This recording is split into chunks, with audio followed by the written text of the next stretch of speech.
ವಾಲಿಯಿಂದ ಕಳಿಸಿರುವಂತಹ ಯಾವುದೋ ದೂತ ಇರಬಹುದು ಅಂತ ತಿಳಿದುಕೊಂಡು ಬಿಟ್ಟ ಅಂತ. ಆಮೇಲೆ ಅನ್ಕೊಂಡ ಇದು ಮತಂಗ ಋಷಿಗಳ ಆಶ್ರಮ, ಮತಂಗ ಋಷಿಗಳ ಶಾಪವಿದ್ದದ್ದರಿಂದ ಇಲ್ಲಿ ವಾಲಿಯಾಗಲಿ ಅವನ ದೂತರಾಗಲಿ ಯಾರೂ ಕೂಡ ಬರಲಿಕ್ಕೆ ಶಕ್ಯವಿಲ್ಲ. ಆದರೂ ಬಂದಿರಬಹುದೇನೋ ಅಂತನ್ನುವ ಸಂದೇಹದಿಂದ ವಾಲಿ ಅಷ್ಟು ಸಂದೇಹವನ್ನು ಪಟ್ಟ ಅಂತ. ಆದರೆ ಇನ್ನು ಕೆಲವೊಬ್ಬರು ರಾಮದೇವರನ್ನ ಲಕ್ಷ್ಮಣನನ್ನು ನೋಡಿ ಅಯ್ಯೋ ರಾಮ ಅಯ್ಯೋ ಪಾಪ ಅಂತ, ಯಾರೋ ಬಹಳ ಯಾತ್ರೆಗೆ ಹೊರಟಿರ್ತಾರೆ, ತಮ್ಮ ಎಲ್ಲ ವಸ್ತುಗಳನ್ನು ಕಳೆದುಕೊಂಡು ಬಿಟ್ಟಿರ್ತಾರೆ, ದುಃಖ ತಪ್ತರಾಗಿರ್ತಾರೆ. ಅಂಥವರನ್ನು ನೋಡಿದಾಗ ನಾವೆಲ್ಲ ಮಾಡ್ತಿರ್ತೇವೆ ಅಯ್ಯೋ ಪಾಪ ಅಂತಂತ ಇರ್ತೇವೆ. ಹಾಗೆ ರಾಮದೇವರನ್ನು ನೋಡಿ ಕೆಲವರು ಅಯ್ಯೋ ರಾಮ ಅಂತಂದ್ರಂತೆ. ಇನ್ನು ಕೆಲವೊಬ್ಬರು ಸಲಹೆ ಸೂಚನೆಯನ್ನು ಕೊಟ್ರಂತೆ, ಇಲ್ಲ ಮತಂಗ ಋಷಿಗಳ ಆಶ್ರಮದಲ್ಲಿ ಸುಗ್ರೀವನಿದ್ದಾನೆ, ಅಲ್ಲಿ ಹೋಗು, ನೀನು ಹೋಗಿ ಅವನಿಗೆ ಸಹಾಯವನ್ನು ಕೇಳಿದರೆ ಆ ಸುಗ್ರೀವ ಸೀತೆಯನ್ನು ಹುಡುಕಿಕೊಡುವ ವಿಷಯದಲ್ಲಿ ಅವನು ಕಾರ್ಯವನ್ನು ಮಾಡ್ತಾನೆ ಅಂತ ಕೆಲವರು ಸಲಹೆಯನ್ನು ಕೊಟ್ರಂತೆ. ಆದರೆ ಸುಗ್ರೀವ ರಾಮದೇವರನ್ನ ಹನುಮಂತ ದೇವರನ್ನ ಲಕ್ಷ್ಮಣನನ್ನು ಕಂಡಾಗ ಯಾರಿರಬಹುದು ಅಂತನ್ನುವ ಕುತೂಹಲದಿಂದ ಹನುಮಂತ ದೇವರನ್ನ ಕೊಟ್ಟು ಕಳಿಸ್ತಾನಂತೆ. ಹನುಮಂತ ದೇವರು ಒಬ್ಬ ಯತಿಯ ವೇಷದಿಂದ ಬಂದು ಅಲ್ಲಿ ಯಾವ ರಾಮದೇವರ ಹತ್ತಿರ ಬಂದು ತಾವು ಮಾತನಾಡ್ತಾರೆ ಅದನ್ನೇ ವಾಲ್ಮೀಕಿ ರಾಮಾಯಣದಲ್ಲಿ, ಸಂಗ್ರಹ ರಾಮಾಯಣದಲ್ಲಿ ನಮಗೆ ತಿಳಿಸ್ತಾರೆ. ಹೇಗಿತ್ತು ಹನುಮಂತ ದೇವರ ಮಾತು ಅಂತಂದ್ರೆ, ನಾನೃಗ್ವೇದ ವಿನೀತಸ್ಯ ಶಕ್ಯಮೇವಂ ಪ್ರಭಾಷಿತುಂ ಅಂತ ರೀತಿಯಾಗಿ ವಾಲ್ಮೀಕಿ ಋಷಿಗಳು ಹನುಮಂತ ದೇವರ ಮಾತಿನ ವಿಶಿಷ್ಟವಾದ ಶೈಲಿಯನ್ನ ರಾಮದೇವರು ಆ ಹನುಮಂತ ದೇವರ ಮಾತನ್ನ ಕೇಳಿ ಲಕ್ಷ್ಮಣನ ಮುಂದೆ ರಾಮದೇವರು ಹೇಳ್ತಾರಂತೆ, ಈ ಹನುಮಂತ ಮಾತನಾಡ್ತಾ ಇರುವಂತಹ ಮಾತನ್ನ ನೀನು ಕೇಳು, ಹೇಗಿದೆ ಅವನ ಮಾತುಗಳು ಅಂತಂದರೆ, ಒಬ್ಬ ವ್ಯಕ್ತಿ ಮಾತನಾಡ್ತಾ ಇದ್ದಾನೆ ಅಂತಂದರೆ ನಮ್ಮಂಥವರು ಏನೋ ಒಂದು ಮಾತನಾಡ್ತಾ ಇದ್ದೇವೆ, ಏನೋ ಪ್ರವಚನ ಹೇಳ್ತೇವೆ ಅಂತಂದರೆ ನಮ್ಮಲ್ಲಿ ಅಪಶಬ್ದಗಳೇ ಹೆಚ್ಚಾಗಿರ್ತವೆ. ಆದರೆ ಯಾವ ಹನುಮಂತ ದೇವರ ವ್ಯಾವಹಾರಿಕವಾದ ಮಾತುಗಳಿರಲಿ ಮತ್ತು ಸೈದ್ಧಾಂತಿಕವಾದ ಅವರ ಮುಖದಿಂದ ಒಂದು ಅಪಶಬ್ದವೂ ಕೂಡ, ಅದಕ್ಕೆ ಕಿಂಚಿತ್ ಅಪಶಬ್ದ ಅಂತ ಕಿಂಚಿತ್ ಶಬ್ದವನ್ನು ಬಳಸಿದರು. ಭಾರೀ ಸಿಟ್ಟು ಬಂದಾಗ ಏನೋ ಶಬ್ದವನ್ನು ನಾವು ಅಪಶಬ್ದಗಳ ಬಳಸ್ತಾ ಇರ್ತೇವೆ, ಆದರೆ ಕೇವಲ ಸಿಟ್ಟು ಬಂದಾಗ ಅಷ್ಟೇ ಅಲ್ಲ, ನಮ್ಮಂಥವರಲ್ಲಿ ಕೆಲವು ಭಾಷೆಗಳಾಗಿ ಬಿಟ್ಟಿವೆ ಆ ಅಪಶಬ್ದಗಳು. ಅವು ನಮ್ಮ ಮೈಗೂಡಿ ಬಿಟ್ಟಿವೆ ಅಪಶಬ್ದಗಳೆಲ್ಲವೂ ಕೂಡ. ಒಂದು ಮಾತು ಒಂದು ವಾಕ್ಯ ಬಳಸಿದರೆ ಅದರಲ್ಲಿ ಅನೇಕ ಅಪಶಬ್ದಗಳೇ ಇರ್ತವೆ ನಮ್ಮಲ್ಲಿ. ಆದರೆ ಯಾವ ಹನುಮಂತ ದೇವರಲ್ಲಿ ಕಿಂಚಿತ್ ಅಪಶಬ್ದ, ಎಂತಹದ್ದೇ ಪ್ರಸಂಗವಿರಲಿ, ಯಾವುದೇ ಸಂದರ್ಭವಿರಲಿ, ಯಾವುದಂತಹ ಪ್ರಸಂಗದಲ್ಲಿಯೂ ಕೂಡ ಒಂದು ಅಪಶಬ್ದ ಅಂತನ್ನೋದು ಕೂಡ ಇಲ್ಲ ಅಂತ.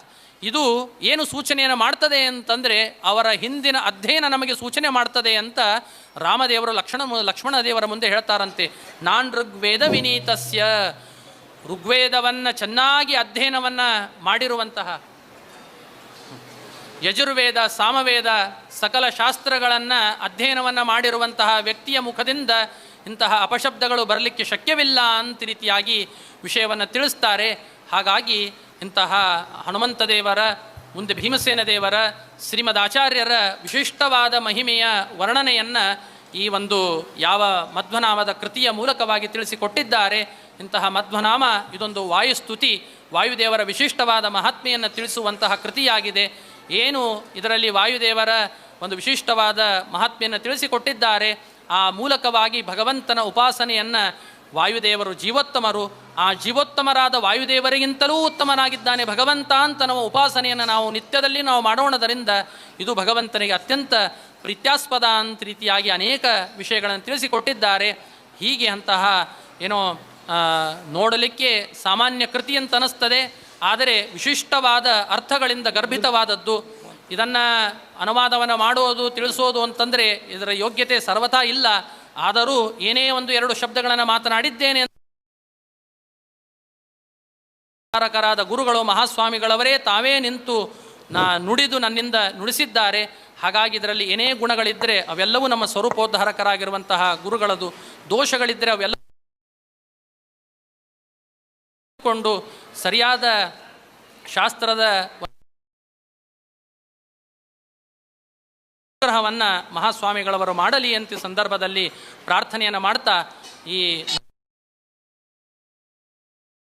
ಪಾದಾರವಿಂದಗಳಲ್ಲಿ ಸಮರ್ಪಣೆಯನ್ನು ಮಾಡ್ತೇನೆ. ಶ್ರೀಕೃಷ್ಣ ಅರ್ಪಣಮಸ್ತು. ಈ ಒಂದು ಪ್ರವಚನದ ಅವಕಾಶವನ್ನು ಪೂಜ್ಯರ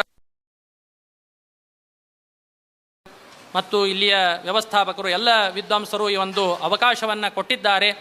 ರಾಮದೇವರ ಒಂದು ವಿಶಿಷ್ಟವಾದ ಸನ್ನಿಧಾನ, ಶ್ರೀನಿವಾಸ ದೇವರ ಸನ್ನಿಧಾನ, ಮಹಾಸ್ವಾಮಿಗಳ ಅವರ ಒಂದು ಪರಮ ಪವಿತ್ರವಾದ ಸನ್ನಿಧಾನದಲ್ಲಿ ಏನೇ ಒಂದು ಎರಡು ಮಾತುಗಳನ್ನು ಆಡಿದ್ದೇನೆ ಅಂತಂದರೆ ಅದೆಲ್ಲವೂ ಆ ಗುರುಗಳ ಒಂದು ಅನುಗ್ರಹ ಅಂತ ರೀತಿಯಾಗಿ ತಿಳಿಸ್ತಾ ಇಂತಹ ಈ ಒಂದು ಅವಕಾಶವನ್ನು ಸೌಭಾಗ್ಯ ದಂಡವತ್ ಪ್ರಣಾಮಗಳನ್ನು ಸಲ್ಲಿಸ್ತಾ ಇದು 2009ನೇ ಇಸ್ವಿಯಲ್ಲಿ ಚಾತುರ್ಮಾಸ್ಯ ಮಹಾಸ್ವಾಮಿಗಳವರ ಚಾತುರ್ಮಾಸ್ಯ ಇದ್ದಾಗ ಆವಾಗ ನಾವಿನ್ನೂ ಸ್ವಾಮಿಗಳವರ ಹತ್ತಿರ ಸುಧಾ ಪಾಠಕ್ಕೆ ಅಧ್ಯಯನವನ್ನು ಮಾಡ್ತಾ ಇದ್ವಿ. ಈ ಒಂದು ಮುಂದಿನ ಚಾತುರ್ಮಾಸ್ಯದಲ್ಲಿ ಇದೇ ಮುಂಬೈ ನಗರದಲ್ಲಿ ಚಾತುರ್ಮಾಸ್ಯದಲ್ಲಿ ಏನು ನೆನಪುಳಿದಿದೆ ಅದನ್ನು ಅನುವಾದ ಮಾಡಲಿಕ್ಕೆ ಇದೊಂದು ವಿಶಿಷ್ಟವಾದ ಚಾತುರ್ಮಾಸ್ಯದ ಪರಮ ಪವಿತ್ರವಾದ ಕಾಲದಲ್ಲಿ ಅವಕಾಶವನ್ನು ಮಾಡಿಕೊಟ್ಟಂತಹ ಪೂಜ್ಯ ಆಚಾರ್ಯರಿಗೆ ಮತ್ತೊಮ್ಮೆ ನನ್ನ ದಂಡವತ್ ಪ್ರಣಾಮಗಳನ್ನು ತಿಳಿಸ್ತಾ ನನ್ನ ಮಾತುಗಳನ್ನು ಮಧ್ವನಾಮ ಶ್ರೀಪಾದರಾಜರ ಜ್ಞಾನಿವರಣ್ಯರಾದ ಶ್ರೀಪಾದರಾಜರ ಅಪರೂಪ ವಿಷಯಗಳನ್ನು ಶ್ರೀಪಾದರಾಜರು ಈ ಮಧ್ವನಾಮದಲ್ಲಿ ಹೇಳಿದ್ದಾರೆ.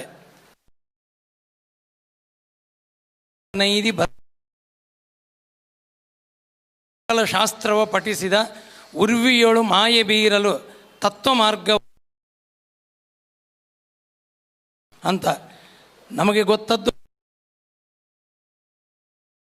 ಅರ್ಪಣೆ ಮಾಡಲಿಕ್ಕೆ ಹೋದ ರಾಜರು ಹೇಳ್ತಾ ಇದ್ದಾರೆ, ಅಲ್ಲ ಚಿಕ್ಕ ಬಾಲಕರಿದ್ದಾಗ ಹೋಗಿ ವೇದವ್ಯಾಸ ದೇವರ ಹತ್ತಿರ ಶಿಷ್ಯತ್ವವನ್ನು ವಹಿಸಿ ತಾವು ಎಲ್ಲ ಶಾಸ್ತ್ರಗಳನ್ನು ಪಠನ ಮಾಡಿದ್ದಾರೆ ಅಂತನ್ನೋದು ವಾಯುಸ್ತುತಿಯ ಟಿಪ್ಪಣಿ. ವಿಶ್ವಪತಿ ತೀರ್ಥರು ಬರೆದಂತಹ ಟಿಪ್ಪಣಿಯಲ್ಲಿ ಈ ಮಾತನ್ನು ವಿಶ್ವಪತಿ ತೀರ್ಥರು ತಾವು ಬರೀತಾರೆ. ಆಶ್ರಮಂ ಪ್ರಪೇದೇ ಸರ್ವಶಾಸ್ತ್ರಾಣಿ ವ್ಯಾಸದೇವಾನ್ ಮಹಾತ್ಮನಃ ಅಂತ ಹೇಳಿ 7 ವರ್ಷ ಪ್ರಾಯ ಇದ್ದಾಗ ಇನ್ಮೇಲೆ ಮಧ್ವಾಚಾರ್ಯರು ಆಗುವವರು. ಅವರು ಹಾರಿ ಹೋಗಿ ಬದರಿಯನ್ನು ವಹಿಸಿ ಎಲ್ಲ ಶಾಸ್ತ್ರಗಳನ್ನು ಅಧ್ಯಯನ ಮಾಡಿದರು ಅಂತ. ಹೀಗೆ ವಾಯುದೇವರ 3 ಅವತಾರಗಳನ್ನು, ವಾಯುದೇವರ ಮೂಲ ರೂಪದ ವರ್ಣನೆಯನ್ನು ಬಹಳ ಸುಂದರವಾಗಿ ಶ್ರೀಪಾದರಾಜರು ಮಾಡಿಕೊಟ್ಟಿದ್ದಾರೆ. ಅಂತಹ ಅದ್ಭುತವಾದ ಪುಟ್ಟದಾದಂತಹ ಆ ಕೃತಿಯನ್ನು ಸುಂದರವಾಗಿ ನಿರೂಪಣೆ ಮಾಡಿದ್ದಾರೆ ಪಂಡಿತ ವಿನೋದಾಚಾರ್ಯರು. ಸ್ವಾಮಿಗಳ ಪ್ರೀತ್ಯಾಸ್ಪದರಾದ ಶಿಷ್ಯರು, ಅವರಿಗೆ ಧನ್ಯವಾದ ಪೂರ್ವಕ ನಮಸ್ಕಾರವನ್ನು ತಿಳಿಸ್ತಾ ಇದ್ದೇನೆ. ಇನ್ನು ಮೇಲೆ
ಜಯತಿ ಹರಿರಚಿಂತ್ಯ ಸರ್ವದೇವೈಕವಂದ್ಯ ಪರಮಗುರುರಭಿ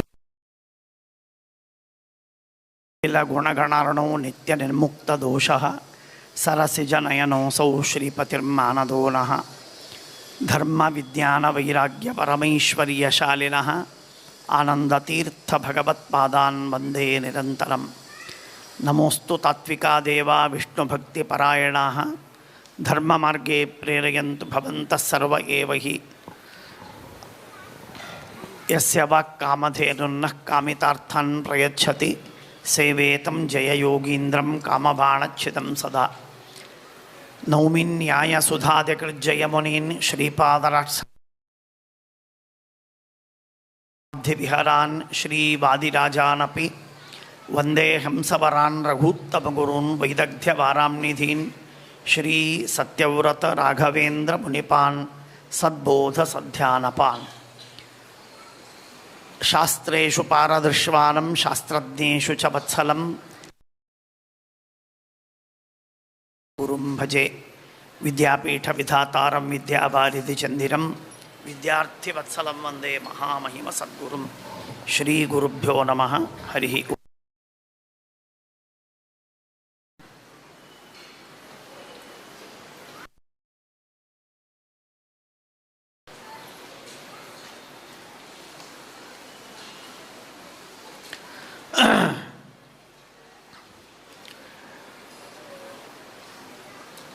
ಪರಮಾತ್ಮ ನಾನಾ ವಿಧವಾಗಿರುವ ಲೀಲಾನಿಮಿತ್ತಕವಾಗಿ ಕ್ರಿಯೆಗಳನ್ನು ಮಾಡ್ತಾನೆ.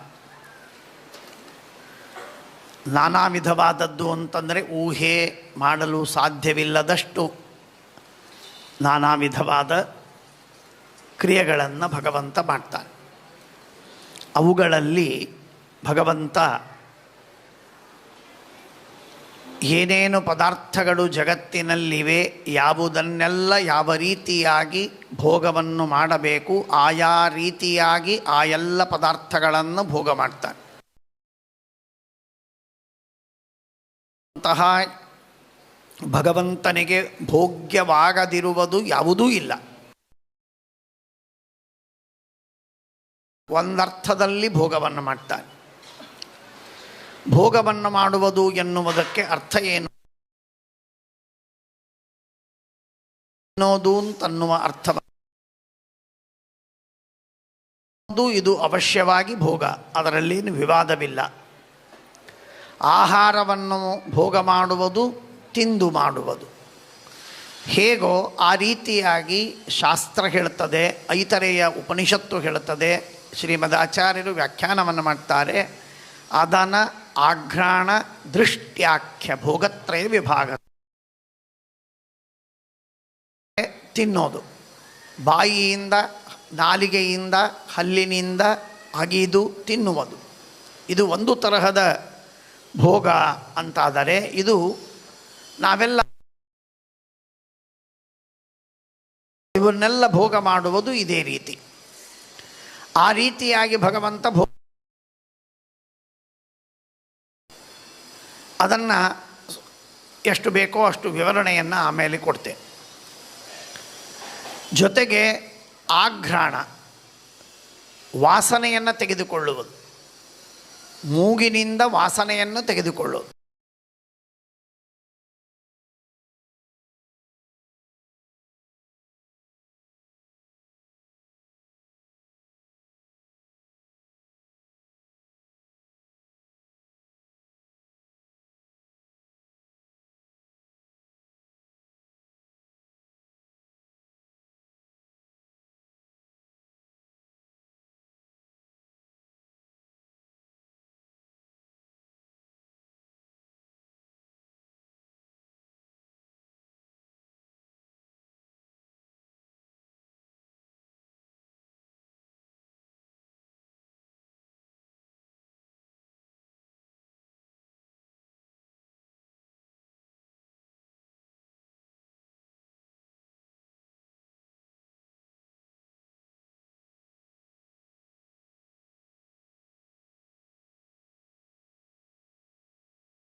ಬರಬೇಕು.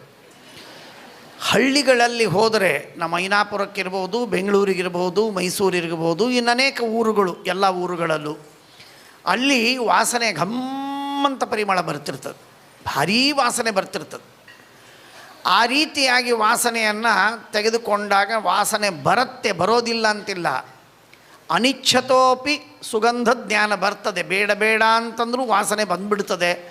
ಆ ರೀತಿಯಾಗಿ ವಾಸನೆ ಬಂದರೆ ತಪ್ಪಿಲ್ಲ. ಹಾಗೆ ವಾಸನೆಯನ್ನು ತೆಗೆದುಕೊಂಡು ನೀವು ನಿಶ್ಚಯ ಮಾಡುವುದಾದರೆ ತಪ್ಪಿಲ್ಲ. ಅದು ಬಿಟ್ಟು ಮೂಗಿಗೆ ಹಚ್ಚಿಕೊಂಡು ಮೂಗಿನ ಹತ್ತಿರಕ್ಕೆ ಆ ಹುಳಿ ಸಾರುಗಳನ್ನು ಹಿಡಿದು ವಾಸನೆಯನ್ನು ನೋಡುವುದೇನಿದೆಯಲ್ಲ, ಇದು ನಿರ್ಮಾಲ್ಯವಾಗುವಂಥ ಪದ್ಧತಿ. ಇದು ನಿರ್ಮಾಲ್ಯ ಮಾಡುವ ರೀತಿ, ಅದು ಸರಿಯಲ್ಲ. ಹಾಗೆ ಪರಮಾತ್ಮನಿಗೆ ಭಗವಂತ ಪರಿಮಳವನ್ನು ಪರಮಾತ್ಮ ಅನ್ನಾದಿಗಳನ್ನು ಮಾಡಿದ ಭಕ್ಷ್ಯಾದಿಗಳನ್ನು ವಾಸನೆಯನ್ನು ತೆಗೆದುಕೊಳ್ತಾನೆ. ಪರಮಾತ್ಮ ಆಘ್ರಾಣನ ಮಾಡಿಯೂ ಕೂಡ ಭಗವಂತ ಭೋಗ ಮಾಡುವುದುಂಟು. ಕೇವಲ ಮೂಗಿನಿಂದ ವಾಸನೆಯನ್ನು ತೆಗೆದುಕೊಂಡು ಆ ವಸ್ತುವಿನ ಭೋಗವನ್ನು ಮಾಡ್ತಾನೆ. ಇದು ಎರಡನೇ ತರಹದ ಭೋಗ. ಮೂರನೇ ಭೋಗ ಅಂತಂದರೆ ಅದು ಕೇವಲ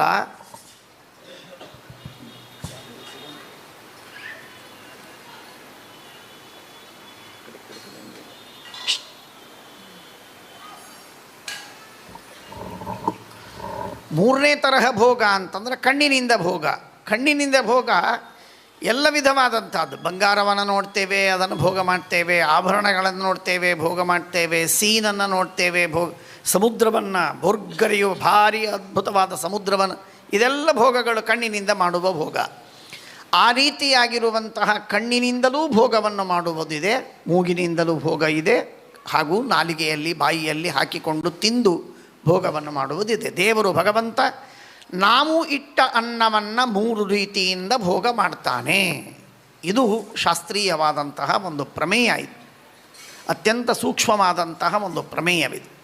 ಈ ರೀತಿಯಾಗಿ ಭಗವಂತ ಭೋಗ ಮಾಡೋದು ನೆಸೆಸರಿಲಿ ಭಗವಂತ ಭೋಗ ಮಾಡ್ತಾನೆ. ಯಾಕೆ ಏನು ಅಂತನ್ನುವುದನ್ನು ಸ್ವಲ್ಪ ಅರ್ಥ ಮಾಡಿಕೊಳ್ಳಬೇಕೀಗ. ಏನಾಗಿದೆ ಅಂತಂದರೆ, ಇದರಲ್ಲಿ ಮೊಟ್ಟ ಮೊದಲಿಗೆ ಪರಮಾತ್ಮ ಸರ್ವಾಕಾರ ಅಂತ ನೀವು ಕೇಳಿರ್ತೀರ. ಪರಮಾತ್ಮ ಸರ್ವವ್ಯಾಪ್ತ ಹೌದೋ ಅಲ್ಲೋ? ಪರಮಾತ್ಮ ಸರ್ವವ್ಯಾಪ್ತ ಅಂತಾದ ಮೇಲೆ ಪರಮಾತ್ಮ ಎಲ್ಲ ವಸ್ತುಗಳಲ್ಲಿ ಹೇಗೆ ವ್ಯಾಪ್ತನಾಗಿದ್ದಾನೆ, ಪ್ರವಿಷ್ಟ ಇವ ಭಾವ್ಯಸೆ ಅಂತ ಭಾಗವತ ಹೇಳ್ತದೆ. ಪರಮಾತ್ಮ ಎಲ್ಲ ವಸ್ತುಗಳಲ್ಲಿ ವ್ಯಾಪ್ತನಾಗಿರೋದು ಅಂದರೆ ಒಂದೇ ಒಂದು ದೊಡ್ಡ ರೂಪದಿಂದ ವ್ಯಾಪ್ತನಾಗಿದ್ದಾನೆ. ಇದು ಸತ್ಯ, ಇಲ್ಲ ಅಂತಿಲ್ಲ.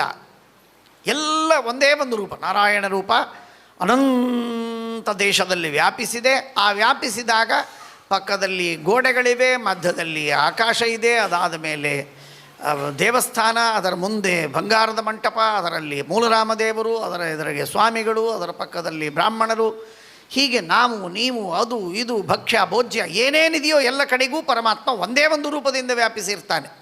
ಅದೂ ಒಂದು ರೂಪದಿಂದ ಭಗವಂತ ವ್ಯಾಪಿಸುವುದು ಪರಮಾತ್ಮನ ಪದ್ಧತಿ.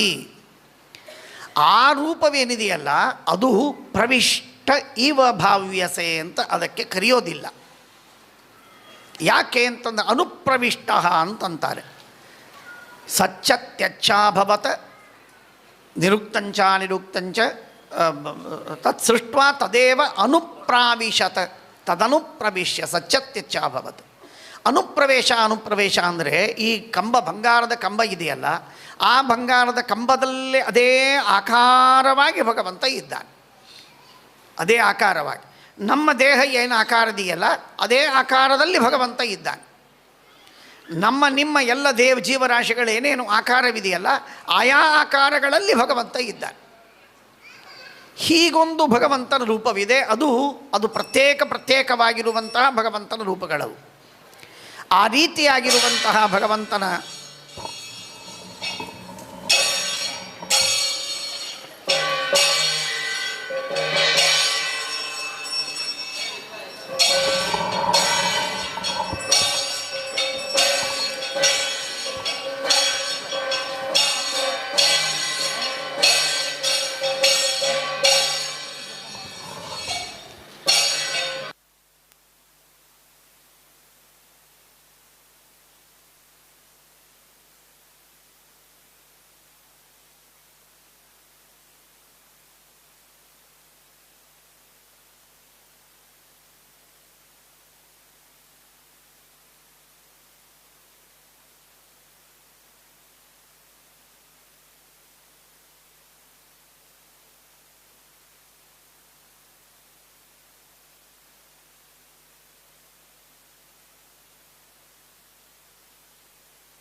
ಹೀಗೆ ಏನು ಭಗವಂತನ ರೂಪವಿದೆಯಲ್ಲ, ಅದಕ್ಕೆ ಪರಮಾತ್ಮನ ಅಂತರ್ಯಾಮಿ ರೂಪ.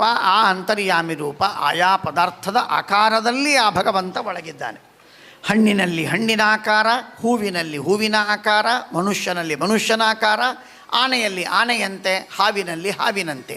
ಹೀಗೆ ಭಗವಂತ ಇದ್ದಾನೆ ಎಲ್ಲ ವಸ್ತುಗಳಲ್ಲಿ. ಯಾಕೆ ಅಂದರೆ ಆಯಾ ವಸ್ತುವಿಗೆ ಆಯಾ ಆಕಾರಕ್ಕೂ ಅಸ್ತಿತ್ವವನ್ನು ಕೊಡುವುದಕ್ಕಾಗಿ, ಆಯಾ ಆಕಾರದಲ್ಲೂ ಆ ವಸ್ತುವಿಗೆ ಅಸ್ತಿತ್ವವನ್ನು ಕೊಡುವುದಕ್ಕಾಗಿ ಪರಮಾತ್ಮ ಅಲ್ಲಲ್ಲಿ ಆಯಾ ರೂಪದಿಂದ ಇದ್ದಾನೆ.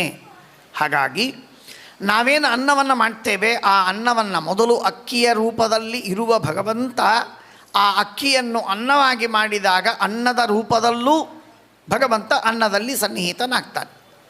ಹಾಗಾದರೆ ಅಕ್ಕಿಯಲ್ಲಿ ದೇವರು, ಅನ್ನದಲ್ಲಿ ದೇವರು, ಬೀಜದಲ್ಲಿ ದೇವರು, ಗಿಡದಲ್ಲಿ ದೇವರು, ಗಿಡದಲ್ಲಿ ದೇವರು, ಹಣ್ಣಿನಲ್ಲಿ ದೇವರು, ಹಣ್ಣಿನಲ್ಲಿ ದೇವರು, ರಸದಲ್ಲಿ ದೇವರು, ರಸದಲ್ಲಿ ದೇವರು. ಆ ರಸದಲ್ಲಿರ್ತಕ್ಕಂತಹ ಏನೊಂದು ಅತಿಶಯವಿದೆ ಅದರಲ್ಲೂ ಭಗವಂತನ ವಿಶೇಷವಾದ ರೂಪ, ಇತ್ಯಾದಿ ಇತ್ಯಾದಿ.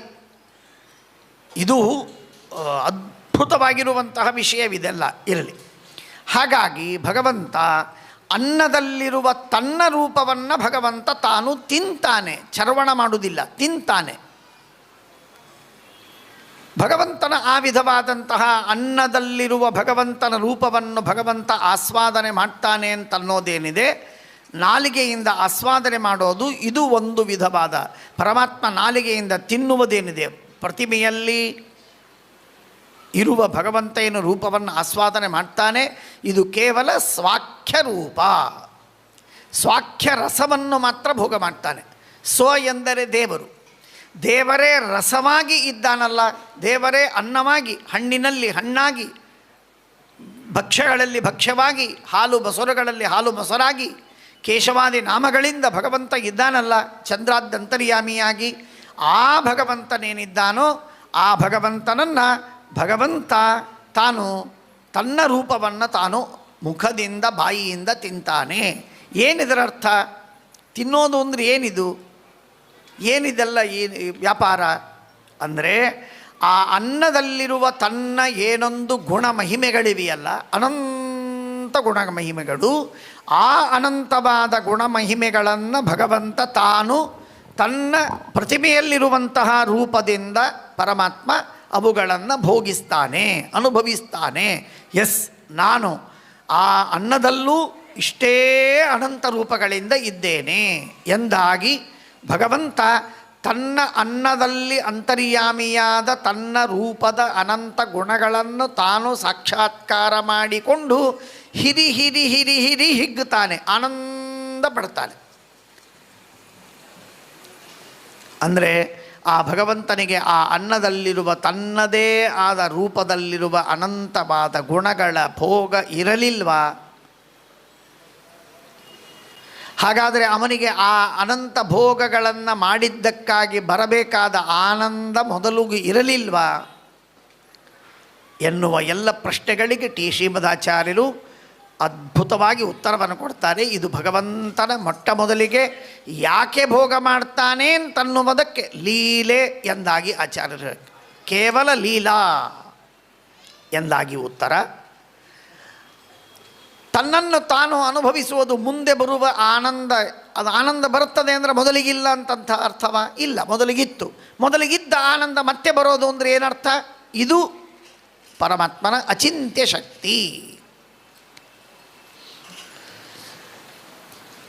ಸಾಮಾನ್ಯರಿಗೆ, ಯಾರಿಗೆ ವಿಶಿಷ್ಟವಾದ ಶಾಸ್ತ್ರೀಯ ಸಂಸ್ಕಾರಗಳಿಲ್ಲ ಅಂಥವರಿಗೆ ಇದು ಬಹಳ ಅನ್ಬ್ರೇಕಬಲ್ ನಾಟ್. ಇದರ ವಿಮರ್ಶೆ ಮಾಡಿ ಅರ್ಥವನ್ನು ಮಾಡಿಕೊಳ್ಳಿಕ್ಕಾಗೋದಿಲ್ಲ. ಯಾಕೆ ಅಂದರೆ ಇದು ವಾಸ್ತವಿಕವಾಗಿ ಅಚಿಂತ್ಯವಾದದ್ದಕ್ಕಾಗೇ ಇದನ್ನು ತಿಳಿದುಕೊಳ್ಳುವುದಕ್ಕೆ ಸಾಧ್ಯವಿಲ್ಲ. ಪರಮಾತ್ಮ ತನ್ನನ್ನು ತಾನು ಭೋಗಿಸಿ ಆನಂದವನ್ನು ಅನುಭವಿಸ್ತಾನೆ ಅಂದರೆ ಆ ಆನಂದ ಮೊದಲಿಗಿರಲಿಲ್ಲ ಅಂತ ಅರ್ಥವಲ್ಲ, ಆ ಇದ್ದ ಆನಂದವನ್ನೇ ಭಗವಂತ ಅನುಭವಿಸ್ತಾನೆ. ಆಗಮಿಷ್ಯತ್ ಸುಖಂಚಾಪಿ ತಚ್ಚಾಸ್ತೇವ ಸದಾಪಿತು. ಇದೆಲ್ಲ ಗೀತಾಭಾಷ್ಯಾದಿಗಳಲ್ಲಿ, ತತ್ವಪ್ರಕಾಶಿಕೆಯಲ್ಲಿ, ಗೀತಾ ತಾತ್ಪರ್ಯದಲ್ಲಿ, ಶ್ರೀಮನ್ಯಾಯ ಸುಧಾದಿ ಗ್ರಂಥಗಳಲ್ಲಿ ಇದನ್ನು ತುಂಬ ವಿವರವಾಗಿ ಹೇಳಿದ್ದಾರೆ. ಅಷ್ಟೆಲ್ಲ ನಾನಿಲ್ಲಿ ವಿವರಣೆಯನ್ನು ಮಾಡಲಿಕ್ಕೆ ಹೋಗೋದಿಲ್ಲ, ಇರಲಿ. ಹಾಗಾಗಿ ಅಚಿಂತ್ಯ ಶಕ್ತಿಯಿಂದಾಗಿ ಭಗವಂತನಿಗೆ ಜಾತಂ ಸುಖಮತೀವಚ, ಸುಖ ಆಯಿತು ಎಂದಾಗಿ. ಪರಮಾತ್ಮನಿಗೆ ಸುಖ ಯಾವಾಗಲೂ ಇದೆ. ಒಂದು ಎಳ್ಳು ಕಾಳಿನಷ್ಟು ಹೆಚ್ಚಿಗೆ ಸುಖವಾಗೋದಿಲ್ಲ ಪರಮಾತ್ಮನಿಗೆ. ಸೀತೆಯನ್ನು ಕಂಡು ಬಂದಾಗ ಹನುಮಂತ ದೇವರು ಪಾದಗಳಿಗೆ ಚೂಡಾಮಣಿಯನ್ನು ಇಟ್ಟಾಗ ಆನಂದವಾಯಿತು ಪರಮಾಭಿತುಷ್ಟ. ಅದರ ಅರ್ಥ ಅದಕ್ಕಿಂತಲೂ ಮೊದಲು ಪರಮಾತ್ಮ ಅತ್ಯಂತ ಶೋಕಾರ್ತನಾಗಿದ್ದ, ದುಃಖಗ್ರಸ್ತನಾಗಿದ್ದ. ಇದನ್ನು ತಂದು ಬಂದಾಗ ಸೀತೆ ಇಂಥಲ್ಲಿದ್ದಾಳೆ ಅಂತ ಹೇಳಿದಾಗ ಪರಮಾತ್ಮನಿಗೆ ಆನಂದವಾಯಿತು ಅಂತರ್ಥವ. ದುರ್ದೈವದಿಂದ ರೈಟ್ ಆನರಬಲ್ ಶ್ರೀನಿವಾಸ ಶಾಸ್ತ್ರಿಗಳೇ ಮೊದಲಾದ ಗಾಂಧೀಜಿಯವರ ಗುರುಗಳು ಗೋಖಲೆಯವರ ಗುರುಗಳು ರೈಟ್ ಆನರಬಲ್ ಶ್ರೀನಿವಾಸ ಶಾಸ್ತ್ರಿಗಳು ಲೆಕ್ಚರ್ಸ್ ಆನ್ ರಾಮಾಯಣ ಅಂತ ಬರೆದಿದ್ದಾರೆ. ಅದರಲ್ಲಿ ಈ ಮಾತುಗಳನ್ನು ಹೇಳ್ತಾರೆ. ರಾಮ ಮನುಷ್ಯನೇ ಆಗಿದ್ದ ಅಂತ. ಅಲ್ಲರಿ, ರಾಮ ಮನುಷ್ಯನೇ ಆಗಿದ್ದರೆ ಪೂಜೆ ಯಾಕೆ ಮಾಡಬೇಕು ಅವನನ್ನು? ಅವನು ನಮ್ಮಂತೆ ಸೀತೆಯನ್ನು ಕಳೆದುಕೊಂಡದ್ದಕ್ಕೆ ಮನುಷ್ಯರಂತೆ ದುಃಖಪಟ್ಟಿದ್ದರೆ ಅವನನ್ನು ಯಾಕೆ ಪೂಜೆ ಮಾಡಬೇಕು? ಅವನ ಕಥೆಯನ್ನು ಯಾಕೆ ಹೇಳಬೇಕು, ಯಾಕೆ ಕೇಳಬೇಕು? ಅವನ ಅನುಗ್ರಹವನ್ನು ಪಡೆಯೋದಕ್ಕೆ ಆಸ್ಪದವೆಲ್ಲಿದೆ? ಆನಂದ ತೀರ್ಥರು ಹೇಳ್ತಾರೆ, ಸ್ತ್ರೀ ಸಂಗೀನಾಂ ಇತಿರತಿಂ ಪ್ರಥಮುಶ್ಚಚಾರ. ಭಾಗವತ ಹೇಳುತ್ತೆ ಈ ಮಾತನ್ನು. ಪರಮಾತ್ಮನಿಗೆ ಸ್ತ್ರೀ ಸಂಘ ಇಲ್ಲ, ಸ್ತ್ರೀ ಸಂಘವಿಲ್ಲದಿದ್ದಕ್ಕೆ ದುಃಖವಿಲ್ಲ, ಪರಮಾತ್ಮನಿಗೆ ಶೋಕವಿಲ್ಲ. ಎಂದೆಂದಿಗೂ ಯಾವ ನ್ಯೂನತೆಗಳೂ ಪರಮಾತ್ಮನಲ್ಲಿ ಸರ್ವಾತ್ಮನ ಇಲ್ಲ ಎನ್ನುವುದೇ ಉಪನಿಷತ್ತಿನ ಶಾಸ್ತ್ರಗಳ ಎಲ್ಲ ಮಹಾಭಾರತಾದ ಸಕಲ ಸಚ್ಚಾಸ್ತ್ರಗಳ ನಿರ್ಣಯವಿದು. ಹಾಗಾಗಿ ಆ ಭಗವಂತನಿಗೆ ದುಃಖವಿಲ್ಲ, ಪರಮಾತ್ಮನಿಗೆ ಪರಮಾಭಿತುಷ್ಟ ಅಂತಂದಾಗ ಭಗವಂತನ ಅಚಿಂತ್ಯ ಶಕ್ತಿಯಿಂದ ಇದ್ದ ಸುಖವೇ ಮತ್ತೆ ಅದು ಅಭಿವ್ಯಕ್ತವಾದಂತೆ ಅಭಿವ್ಯಕ್ತವೇ ಇದೆ. ನಿತ್ಯವ್ಯಕ್ತ ಗುಣಸ್ತಸ್ಯ. ಇದು ಕೇವಲ ಅಚಿಂತ್ಯ. ಇದನ್ನು ಯಾರು ಹೇಳ್ತಾರೆ ಅಚಿಂತ್ಯ ಅಂತ? ನಮಗೆ ನಿಮಗೆ ಅಚಿಂತ್ಯ ಅಲ್ಲ ಇದು. ರಮಾದೇವಿಗೂ ಲಕ್ಷ್ಮೀದೇವಿಗೂ ಇದನ್ನು ಚಿಂತನೆ ಮಾಡಿ ವಿಚಾರ ಮಾಡಿ ತಿಳಿದುಕೊಂಡು ಡೈಜೆಸ್ಟ್ ಮಾಡಿಕೊಳ್ಳಿಕ್ಕೆ ಸಾಧ್ಯವಿಲ್ಲದ ಮಾತಿದು. ಭಗವಂತನಿಗೆ ಅನಂತವಾದ ಆನಂದ ಅನಾದಿ ಕಾಲದಿಂದ ಇದೆ. ಆ ಅನಾದಿ ಕಾಲದಿಂದ ಆನಂದ ಅನಂತವಾಗಿದ್ದರೂ ಕೂಡ ಇವತ್ತು ನಾವು ಮಾಡುವ ಪೂಜೆ, ನಾವು ಮಾಡುವ ಸೇವೆ, ಹನುಮಂತ ದೇವರು ಮಾಡಿದ ಸೇವೆ, ನೈವೇದ್ಯವನ್ನು ಕೊಟ್ಟಾಗ ಭಗವಂತ ಮಾಡುವ ಭೋಗ ಇವುಗಳಿಂದ ಆನಂದ ಆಗತ್ತೆ. ಹೌದು, ಆನಂದವಾಗತ್ತೆ. ಆನಂದ ಇದ್ದಿದ್ದಿಲ್ವಾ? ಇತ್ತು. ಹಾಗಾದರೆ ಏನು ಆಗೋದು? ಅಚಿಂತ್ಯ ಶಕ್ತಿಯಿಂದಾಗಿ ಆಗೋ. ನ ಜಾಯತೆ ಮ್ರಿಯತೆ ವಾ ಕುತಶ್ಚಿತ್ ನಾಯಂ ಭೂತ್ವಾ ಭವಿತಾ ವಾ ನ ಭೂಯಃ ಎನ್ನುವುದಕ್ಕೆ ಶ್ರೀಮದ್ ಆಚಾರ್ಯರು ಗೀತಾಭಾಷ್ಯದ ಈ ಶ್ಲೋಕಕ್ಕೆ ವ್ಯಾಖ್ಯಾನ ಮಾಡುವಾಗ ಈ ರೀತಿಯಾಗಿ ಹೇಳ್ತಾರೆ. ತತ್ವಪ್ರಕಾಶಿಕೆಯಲ್ಲಿ ಬರ್ತದೆ, ಗೀತಾಭಾಷ್ಯದಲ್ಲಿ ಬರ್ತದೆ, ಅನೇಕ ಕಡೆಗೆ ಈ ಮಾತನ್ನು ಹೇಳ್ತಾರೆ. ಇದು ಯಾರಿಗೆ ಜೀರ್ಣವಾಗಲಿಲ್ಲಲ್ಲ, ಈ ಮಾತು ಯಾರಿಗೆ ಅರ್ಥವಾಗಲಿಲ್ಲವಲ್ಲ, ಅವರು ಭಗವಂತನಿಗೆ ಈ ಇಂದ್ರಿಯಗಳಿಂದ ಭೋಗವೇ ಇಲ್ಲ ಎಂದಾಗಿ ಸಾರಿಬಿಟ್ರು. ಅವರ ಹೆಸರನ್ನು ನಾನೇನು ಹೇಳಲಿಕ್ಕೆ ಹೋಗೋದಿಲ್ಲ.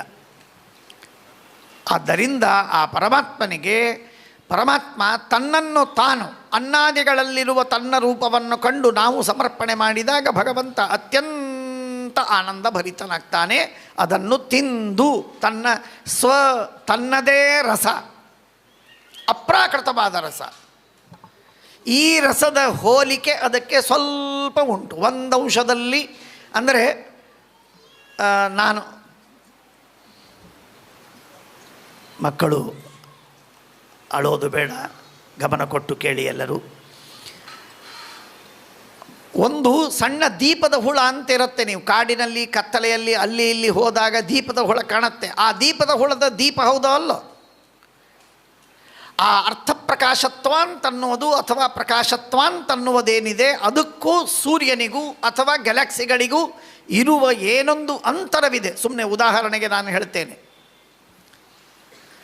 ಅಷ್ಟು ಅಂತರ ನಮ್ಮ ಈ ಅನ್ನದ ರಸಕ್ಕೂ ಭಗವಂತನ ಒಳಗಿರುವ ಅನ್ನದ ಸ್ವಾಖ್ಯ ರಸಕ್ಕೂ ಅಷ್ಟು ಅಂತರವಿದೆ, ಅನಂತ ಅಂತರವಿದೆ. ಆದರೆ ಜಾತಿ ಒಂದೇ. ಹುಣಸೆ ಹಣ್ಣಿನಲ್ಲಿ, ಲಿಂಬೆ ಹಣ್ಣಿನಲ್ಲಿ ಹುಳಿಯ ರಸವಿದೆ. ಪರಮಾತ್ಮನು ಹುಳಿ ರಸವಾಗಿ ಪರಮಾತ್ಮನಿದ್ದಾನೆ. ಹುಳಿ ರಸ ಎನ್ನುವುದು ಭಗವಂತನ ರೂಪ, ಪರಮಾತ್ಮನ ರಸವದು, ಪರಮಾತ್ಮ ಸ್ವಾಖ್ಯ ರಸವದು.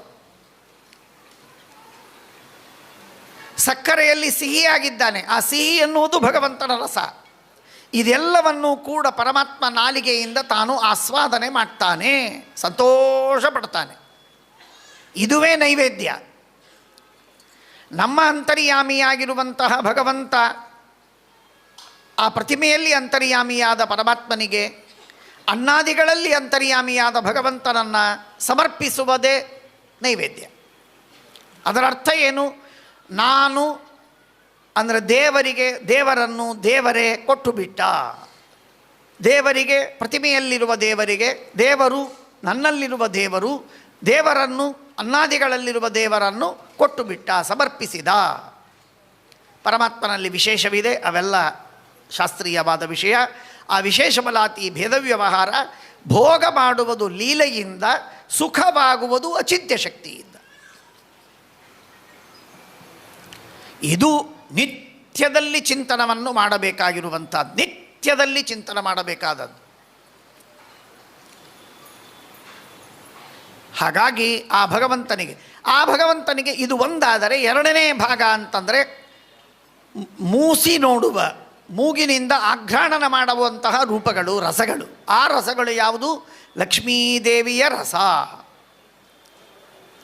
ಲಕ್ಷ್ಮೀದೇವಿ ಇಡೀ ಜಗತ್ತಿಗೆ ಅಭಿಮಾನಿ ದೇವತೆ, ಹೌದಾ? ಎಲ್ಲ ತತ್ವಗಳಿಗೆ, ಜಡವಾದ ಪದಾರ್ಥಗಳಿಗೆಲ್ಲದಕ್ಕೂ ಅಭಿಮಾನಿಯಾಗಿದ್ದಾಳಲ್ಲ. ಅಂದ ಮೇಲೆ ಅನ್ನ, ಹಣ್ಣು, ಭಕ್ಷ್ಯ, ಪಾಯಸ, ಹಾಲು, ಮೊಸರು, ಸಕ್ಕರೆ ಎಲ್ಲ ಪದಾರ್ಥಗಳಿಗೂ ಲಕ್ಷ್ಮೀದೇವಿ ಅಭಿಮಾನಿನಿ. ಎಲ್ಲ ಪದಾರ್ಥಗಳಿಗೆ ಅಭಿಮಾನಿನಿಯಾಗಿದ್ದಾಳೆ. ಅಂತಹ ಲಕ್ಷ್ಮೀದೇವಿ ತನ್ನನ್ನು ತಾನು ಪರಮಾತ್ಮನಿಗೆ ಸಮರ್ಪಿಸ್ತಾಳೆ. ಸಮರ್ಪಿಸಿದಾಗ ಭಗವಂತ ಲಕ್ಷ್ಮೀದೇವಿಯನ್ನು ನಾಲಿಗೆಯಿಂದ ಆಸ್ವಾದನೆ ಮಾಡುವುದಿಲ್ಲ, ಕೇವಲ ಮೂಗಿನಿಂದ ಆಘ್ರಾಣನ ಮಾಡ್ತಾನೆ. ಆ ಮೂಗಿನಿಂದ ಆಘ್ರಾಣನ ಮಾಡ್ತಾನೆ. ಆದ್ದರಿಂದಾಗಿ ಅದು ಆಘ್ರಾಣವೆಂಬ ಭೋಗ ಲಕ್ಷ್ಮೀದೇವಿಯ ರಸಗಳಿಗೆ, ಲಕ್ಷ್ಮ್ಯಾತ್ಮಕವಾದ ರಸ. ಅವುಗಳನ್ನು ಕೇವಲ ಆಘ್ರಾಣನ ಮಾಡುವುದು. ಇದು ಎರಡನೆಯದಾದರೆ, ಮೂರನೆಯದು, ಇದು ಇನ್ನೂ ವಿಚಿತ್ರವಾದದ್ದು, ಮಹತ್ವದ್ದು. ಬ್ರಹ್ಮಾದಿ ದೇವತೆಗಳು ಮಹತ್ತತ್ವವನ್ನು ಹಿಡಿದು ಎಲ್ಲ ತತ್ವಗಳಿಗೆ ಅಭಿಮಾನಿ ದೇವತೆಗಳಾಗಿದ್ದಾರೆ. ಆದ್ದರಿಂದ ಎಲ್ಲ ತತ್ವಾಭಿಮಾನಿ ದೇವತೆಗಳು ಅವರವರ ಅಧಿಕಾರಕ್ಕೆ ತಕ್ಕಂತೆ ತಾರತಮ್ಯಾನುಸಾರವಾಗಿ ದೇವರ ಮುಂದೆ ಕಲ್ಲು ಸಕ್ಕರೆ ಇಟ್ಟಾಗ, ಆ ಕಲ್ಲು ಸಕ್ಕರೆಯಲ್ಲಿ ಯಾವುದ್ಯಾವುದು ಉಪಾದಾನ ಕಾರಣವಾಗಿರುವಂತಹ ಪೃಥಿವೀಂ ಆರಭ್ಯ ಮಹತ್ತತ್ವ ಪರ್ಯಂತವಾದ ಪದಾರ್ಥಗಳಿವೆಯೋ ಆ ಎಲ್ಲ ತತ್ವಗಳು ಅದರಲ್ಲಿ ಸೂಕ್ಷ್ಮ ರೂಪವಾಗಿ ಇದ್ದೇ ಇವೆ. ತಥಾಚ ತದಭಿಮಾನಿ ದೇವತೆಗಳು, ಬ್ರಹ್ಮದೇವರು, ರುದ್ರದೇವರು, ಇಂದ್ರಾದಿ ದೇವತೆಗಳು, ಎಲ್ಲ ದೇವತೆಗಳೂ ಒಳಗಿದ್ದಾರೆ. ಅವರು ತಮ್ಮ ತಮ್ಮ ಸ್ವರೂಪವನ್ನು ಕಲ್ಲು ಸಕ್ಕರೆಯ ರೂಪದಿಂದ, ಅನ್ನದ ರೂಪದಿಂದ, ಮೊಸರು ಹಾಲಿನ ರೂಪದಿಂದ, ಹಣ್ಣುಗಳ ರೂಪದಿಂದ ಪರಮಾತ್ಮನಿಗೆ ತಮ್ಮನ್ನು ತಾವು ಸಮರ್ಪಣೆ ಮಾಡ್ತಾರೆ. ಧರಾದೇವಿ ಯಾವ ಬಂಗಾರಕ್ಕೆ, ಚಿನ್ನಕ್ಕೆ ಅಭಿಮಾನಿ ದೇವತೆ, ಆ ಧರಾದೇವಿ ತನ್ನನ್ನು ತಾನು ಈ ಮಂಟಪದ ಆಕಾರದಲ್ಲಿ ತನ್ನನ್ನು ತಾನು ಸಮರ್ಪಿಸಿಕೊಂಡಿದ್ದಾಳೆ, ವಜ್ರದ ರೂಪದಲ್ಲಿ ಸಮರ್ಪಿಸಿಕೊಂಡಿದ್ದಾಳೆ. ಯಾವ ವರುಣ ಸಮುದ್ರದಲ್ಲಿ ಬರುವಂತಹ ಯಾವ ವೈಡೂರ್ಯಾದಿಗಳಿವೆಯೋ ಅವುಗಳಿಗೆ ಅಭಿಮಾನಿಯಾಗಿ ಪೃಥಿವಿ ಮತ್ತು ಜಲ ಉಭಯಕ್ಕೂ ಉಭಯಾತ್ಮಕವಾದ ಆ ಪದಾರ್ಥಗಳಲ್ಲಿ ತಾನೂ ಇದ್ದು ಪರಮಾತ್ಮನಿಗೆ ತನ್ನನ್ನು ತಾನು ಸಮರ್ಪಿಸ್ತಾನೆ. ದೀಪಗಳಲ್ಲಿ ಇದ್ದು ನಾವು ಮಂಗಳಾರತಿಯನ್ನು ಸ್ವಾಮಿಗಳು ಮಾಡ್ತಾ ಇರುವಾಗ ಪಕ್ಕಕ್ಕೆ ಹಚ್ಚಿದ ದೀಪಗಳಲ್ಲಾಗಲಿ, ಮಾಡುವ ಮಂಗಳಾರತಿಗಳಲ್ಲಾಗಲಿ, ಅವುಗಳಲ್ಲೆಲ್ಲ ಕಡೆಗೂ ಕೂಡ ಅಗ್ನಿದೇವರು ಒಳಗೆ ಅಂತರ್ಯಾಮಿಯಾಗಿದ್ದು ತಮ್ಮನ್ನು ತಾವು ಭಗವಂತನಿಗೆ ಸಮರ್ಪಿಸ್ತಾರೆ. ಹೀಗೆ ತತ್ವಾಭಿಮಾನಿ ದೇವತೆಗಳೆಲ್ಲರಿಗೂ ಈ ವಿಧವಾದಂತಹ ದೊಡ್ಡ ಅಧಿಕಾರ, ದೊಡ್ಡದಾದ ಪ್ರಿವಿಲೆಜ್ಜು. ಇದು ಅವರ ಒಂದು ಕಡೆಗೆ ಆನರ್ ಹೌದು, ಇನ್ನೊಂದು ಕಡೆಗೆ ಅವರಿಗೆ ದೊಡ್ಡ ಆಪರ್ಚುನಿಟಿ ಹೌದು, ದೊಡ್ಡ ಪ್ರಿವಿಲೆಜ್ಜು ಹೌದು. ಇದು ಅಂಥ ಅದ್ಭುತವಾದ ಈ ಪ್ರಿವಿಲೆಜ್ಜನ್ನು ಅವರು ಯಾವ ಕ್ಷಣದಲ್ಲೂ ತಪ್ಪಿಸುವುದಿಲ್ಲ.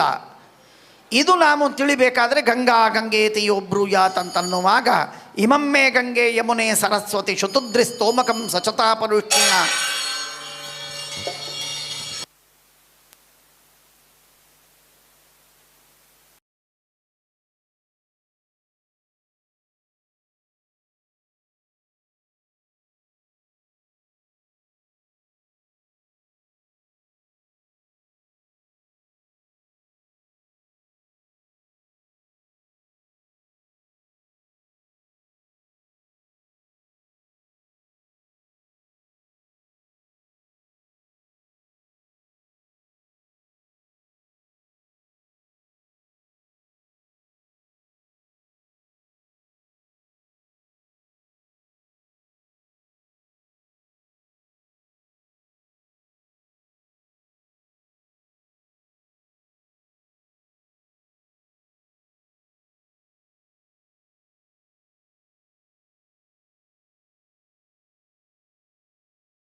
ಸೇವೆಯನ್ನು ಮಾಡುವುದಕ್ಕೆ ಯಾವ ಪದಾರ್ಥವನ್ನೇ ಇಡೀ ಬ್ರಹ್ಮಾಂಡ ಮತ್ತು ಬ್ರಹ್ಮಾಂಡದ ಹೊರಗಡೆ ಭಗವಂತ ಯಾವ ತತ್ವಗಳನ್ನು ತಾನು ವಿನಿಯೋಗ ಮಾಡ್ತಾನೆ, ಭೋಗ ಮಾಡ್ತಾನೆ, ಆ ಎಲ್ಲ ತತ್ವಗಳಲ್ಲೂ ಎಲ್ಲ ಪದಾರ್ಥಗಳಲ್ಲೂ ತತ್ತದಭಿಮಾನಿ ದೇವತೆಗಳು ಅಂತರ್ಯಾಮಿಯಾಗಿ ಇದ್ದೇ ಇರ್ತಾರೆ. ಅವರು ಅಂತರ್ಯಾಮಿಯಾಗಿದ್ದು ಆಯಾ ಭಗವಂತನ ಆಜ್ಞೆಗೆ ತಕ್ಕಂತೆ ಪರಮಾತ್ಮ ಅಪೇಕ್ಷೆ ಪಟ್ಟರೆ ಕಾರ್ಯವನ್ನು ಮಾಡ್ತಾರೆ, ಅಪೇಕ್ಷೆ ಪಡೆದಿದ್ದರೆ ಭೋಗಕ್ಕೆ ತಮ್ಮನ್ನು ತಾವು ಸಮರ್ಪಿಸಿಕೊಳ್ತಾರೆ. ಪರಮಾತ್ಮ ನೀರಿನಲ್ಲಿ ವಿಹಾರ ಮಾಡಬೇಕು ಅಂತ ಹೇಳಿದರೆ ನೀರಿನಲ್ಲಿ ವರುಣ ದೇವರು ಯಾವಾಗಲೂ ಇರ್ತಾರೆ. ವಿಶೇಷವಾಗಿ ಭಕ್ತಿಯಿಂದ ಭಗವಂತನಿಗೆ ಸಮರ್ಪಣೆಯನ್ನು ಮಾಡ್ತಾರೆ ತಮ್ಮನ್ನು ತಾವು.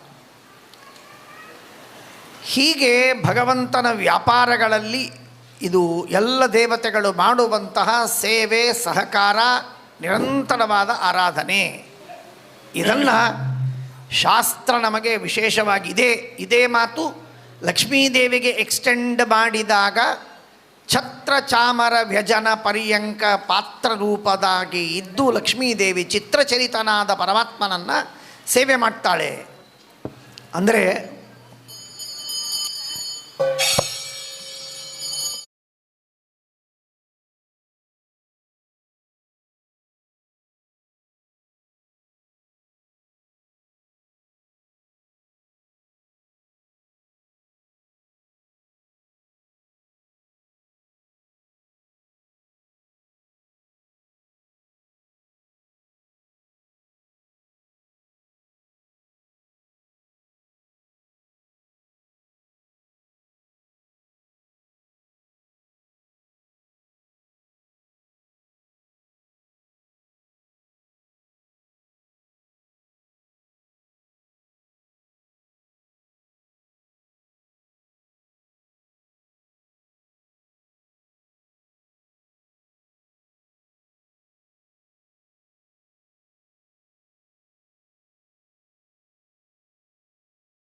ಈ ರೀತಿಯಾಗಿ ಪರಮಾತ್ಮ ಭೋಗವನ್ನು ಮಾಡುವ ಪದಾರ್ಥಗಳಲ್ಲಿ ಆಯಾ ಅಭಿಮಾನಿ ದೇವತೆಗಳು ಅನ್ನ ಆಹಾರಾದಿಗಳಲ್ಲಿ ಈ ರೀತಿಯಾಗಿ ಅಂತರ್ಯಾಮಿಯಾಗಿ ಇರುತ್ತಾರೆ. ಇಷ್ಟು ಮಾತ್ರವಲ್ಲ, ಭಗವಂತ ಭೋಗ ಮಾಡುವುದು ನೈವೇದ್ಯದ ಕಾಲದಲ್ಲಿ ಇಷ್ಟಾಗಿದ್ದರೆ ಇಡೀ ದಿನವೂ, ನಮ್ಮ ಲೆಕ್ಕದಲ್ಲಿ ನಾನು ಹೇಳುವುದಾದರೆ ಇಡೀ ದಿನವೂ ಕೂಡ ಭಗವಂತ ನಾನಾ ವಿಧವಾದ ಪದಾರ್ಥಗಳನ್ನು ಭೋಗ ಮಾಡ್ತಾನೆ, ಅನಂತ ಪದಾರ್ಥವನ್ನು ಭೋಗ ಮಾಡ್ತಾನೆ, ಇಡೀ ಜಗತ್ತನ್ನೇ ಭೋಗಿಸ್ತಾನೆ, ಇಡೀ ಜಗತ್ತನ್ನೇ ಭೋಗಿಸ್ತಾನೆ.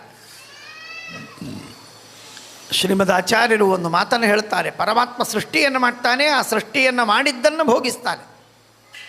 ಪರಮಾತ್ಮ ಪ್ರಳಯವನ್ನು ಮಾಡ್ತಾನೆ, ಪ್ರಳಯವನ್ನು ಭೋಗಿಸ್ತಾನೆ. ಹಾಗೆ ನಮಗೆ ಜ್ಞಾನಾದಿಗಳನ್ನು ಕೊಡ್ತಾನೆ. ಸ್ವಕೃತೇನ ತುಷ್ಯೇತ್ ಅಂತ ಹೇಳಿ ಪರಮಾತ್ಮನಿಗೆ ನಮ್ಮ ಜ್ಞಾನಾದಿಗಳನ್ನು ಭೋಗಿಸು ಎಂದಾಗಿ ಪರಮಾತ್ಮನಿಗೆ ಸಮರ್ಪಣೆ ಮಾಡುವುದಿದೆ. ಇದಂ ಜ್ಞಾನಂ ಹರೇ ಪೂಜಾ. ಏನದು ಪೂಜೆ, ಸಮರ್ಪಣೆ?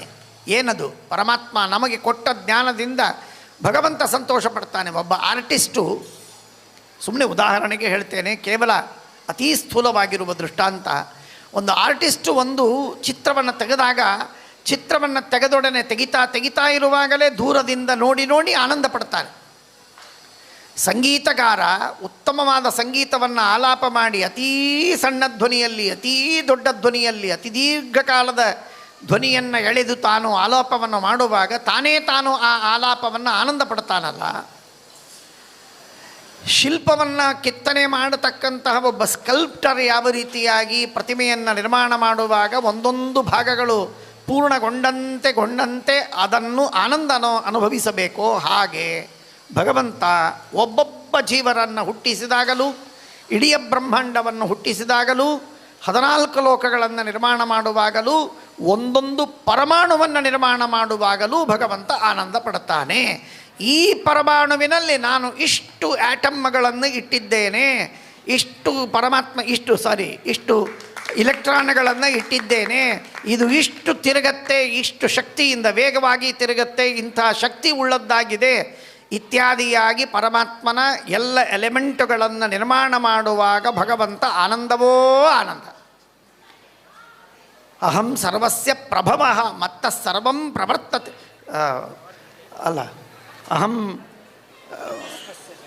ಅಹಂ ಕೃತ್ಸಸ್ಯ ಜಗತ ಪ್ರಭವ ಪ್ರಳಯಸ್ತಥ. ಪ್ರಭವ ಪ್ರಳಯ.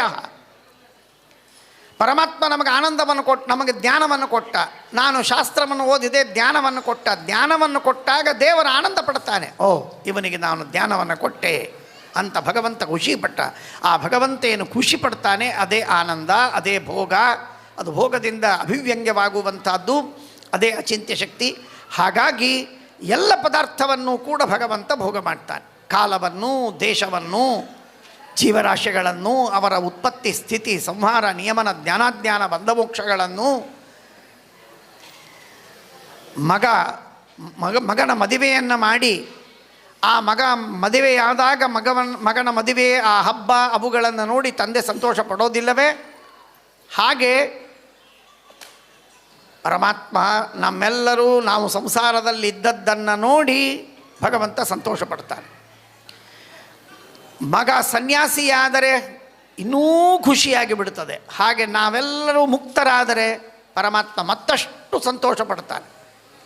ಹೀಗೆ ನಾನಾ ವಿಧವಾದ ಅವಸ್ಥೆಗಳಲ್ಲೂ ಜೀವರಾಶಿಗಳನ್ನು ಭೋಗ ಮಾಡುವುದು ಭಗವಂತನಿಗೆ ತಪ್ಪಿಲ್ಲ. ಎಲ್ಲ ವಿಧವಾದ ಭೋಗಗಳನ್ನು ಪರಮಾತ್ಮ ಮಾಡ್ತಾನೆ. ಇದು ನನ್ನದು ಎಂದಾಗಿ ತಿಳಿಯುವುದು ಒಂದು. ಅದರಿಂದ ಭಗವಂತ ಆನಂದವನ್ನು, ಅಚಿಂತ್ಯ ಶಕ್ತಿ ಎಲ್ಲ ಕಡೆಗೂ ಎಲ್ಲೂ ಮರೆಯತಕ್ಕದ್ದಲ್ಲ.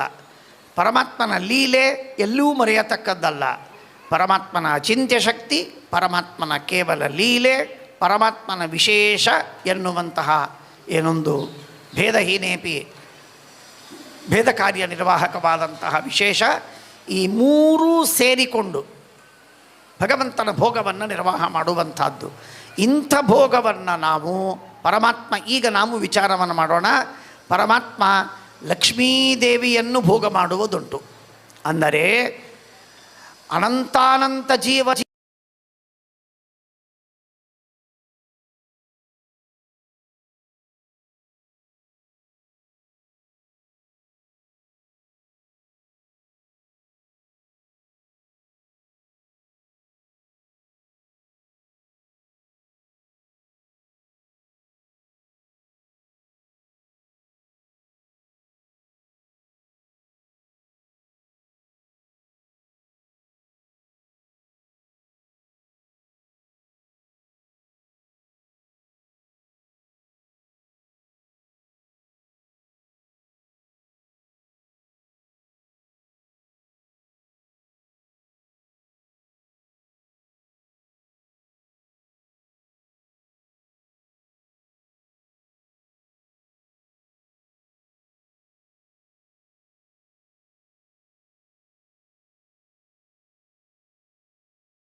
ಹಾಗಾಗಿ ಭಗವಂತನಿಗೆ ತಾನು ಅನ್ನುವುದು ಒಂದು ಭೋಗ್ಯವಾದರೆ ತನ್ನದು ಎನ್ನುವುದು ಮತ್ತೊಂದು ಭೋಗ್ಯವಿದೆ.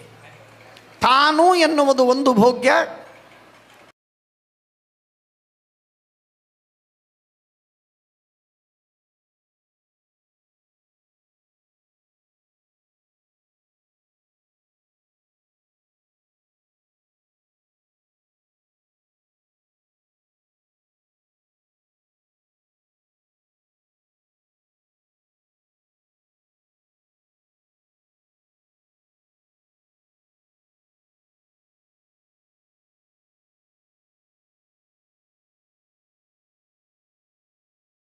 ಮಾಡಿಕೊಳ್ಳಬೇಕು.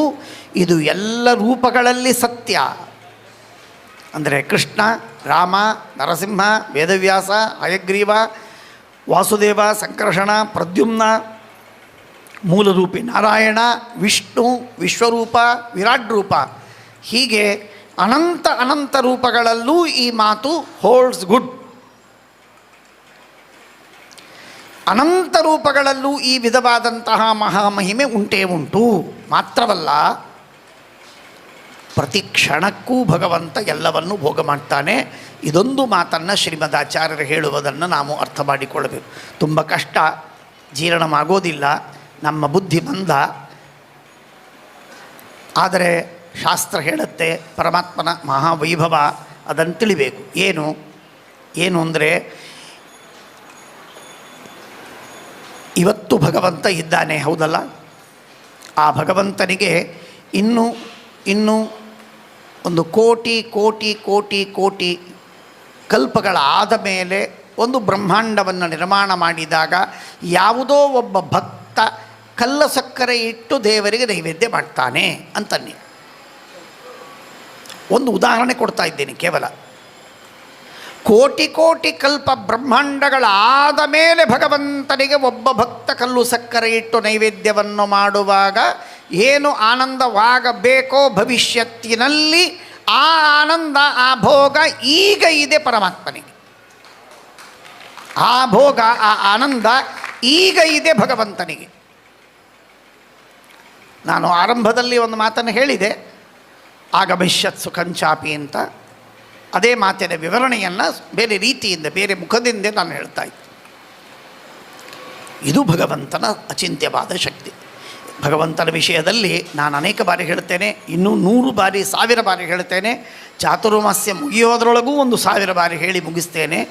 ಶ್ರೀಮದಾಚಾರ್ಯರು, ನಮ್ಮ ವೇದವ್ಯಾಸ ದೇವರು, ವೇದಗಳು, ಮಹಾಭಾರತ, ಭಾಗವತಗಳು ಭಗವಂತನನ್ನು ವರ್ಣನೆ ಮಾಡಿದಂತೆ ಜಗತ್ತಿನಲ್ಲಿ ಯಾವ ಧರ್ಮಗಳು ಕೂಡ, ಯಾವ ಭಗವದ್ಭಕ್ತರೂ ಕೂಡ ದೇವರನ್ನು ವರ್ಣನೆ ಮಾಡಲಿಕ್ಕೆ ಸಾಧ್ಯವಿಲ್ಲ. ಸುತರಾಂ ಸಾಧ್ಯವಿಲ್ಲ.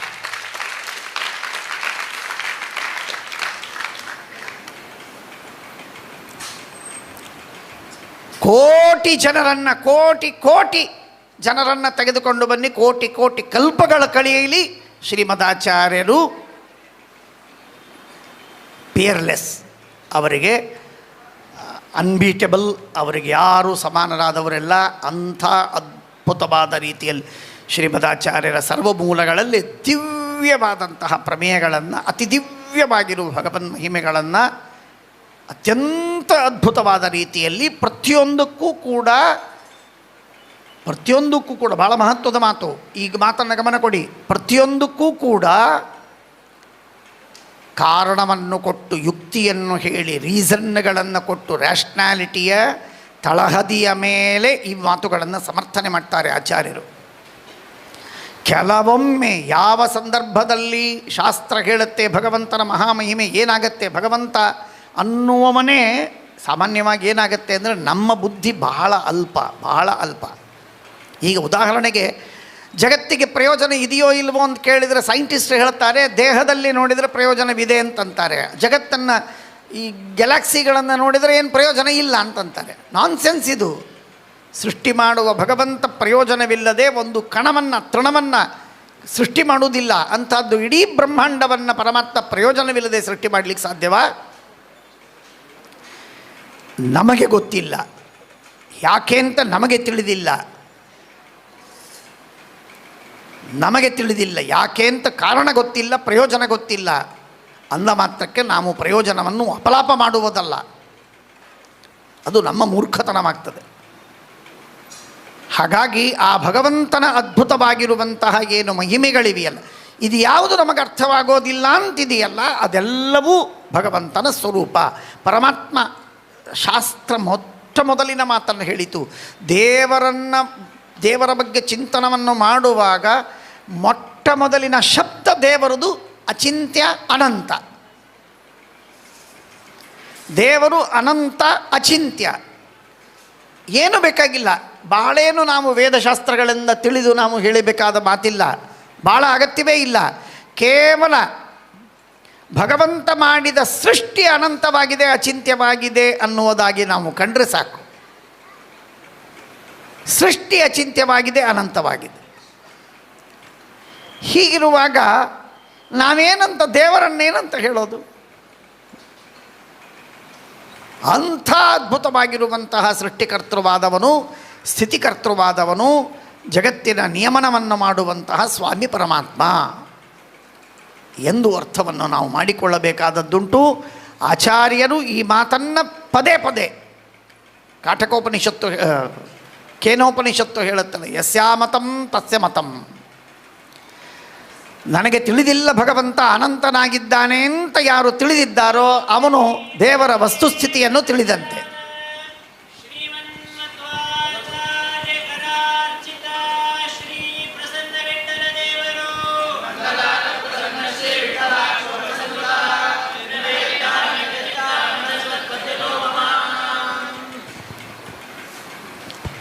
ಯಸ್ಯಾಮತಂ ತಸ್ಯ ಮತಂ ಮತಂ ಯಸ್ಯ ನವೇದಸಃ ಅವಿದ್ಯಾತಂ ವಿಜಾನತಾಂ ವಿಜ್ಞಾತಂ ಅವಿಜಾನತಾಂ.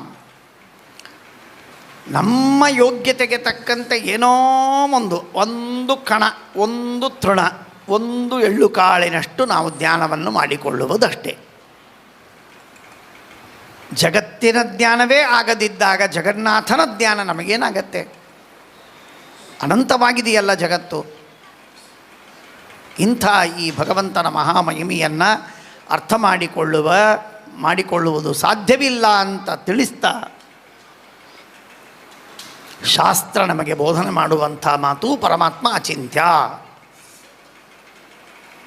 ಎಂದಾಗಿ. ಅಂಥ ಪರಮಾತ್ಮನ ವಿಚಿತ್ರವಾಗಿರುವಂತಹ ಭೋಗಗಳ ಬಗ್ಗೆ 4 ಮಾತುಗಳನ್ನು ಅರ್ಥ ಮಾಡಿಕೊಂಡು ದೇವರಿಗೆ ನಾವು ನಮ್ಮ ಜೀವನದಲ್ಲಿ ಪ್ರಸನ್ನರಾದ ಶ್ರೀಮನ್ ಮಧ್ವಾಚಾರ್ಯ ಕರಾರ್ಚಿತ ಶ್ರೀ ವಂಶರಾಮಚಂದ್ರ ದೇವರು